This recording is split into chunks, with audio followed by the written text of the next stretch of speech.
Once upon a time, there was a merchant.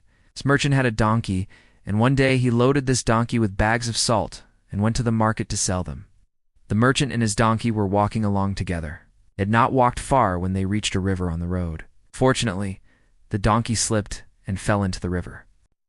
The merchant was very upset to see this, but there was nothing he could do except return home. So he returned home. As soon as the merchant's donkey got out of the river, he noticed that the bags of salt loaded on his back became lighter.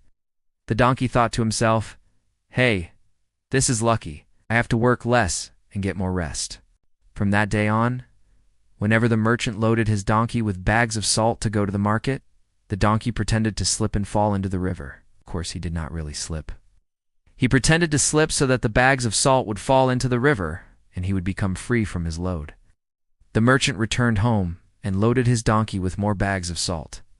As they reached the slippery riverbank, the donkey fell into the river and wasted all the bags of salt on its back again. The merchant quickly discovered the donkey's trick, and he thought, "I have to teach this donkey a lesson." So the merchant returned home again and reloaded his donkey with bags of sponges. The foolish, tricky donkey set on its way. On reaching the river, he again fell into the water. But instead of the load becoming lighter, it became heavier. The merchant was now laughing at him. He said, "You foolish donkey, your trick had been discovered. You should know that those who are too clever sometimes overreach themselves."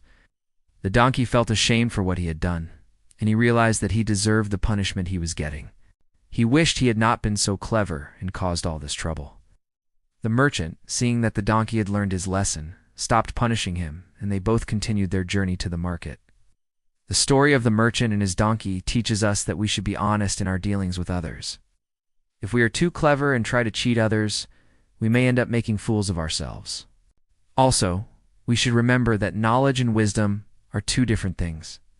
Sometimes we may have a lot of knowledge, but lack the wisdom to use it properly. In such cases, we may end up doing more harm than good. Therefore, we should always be humble and honest in our dealings with others.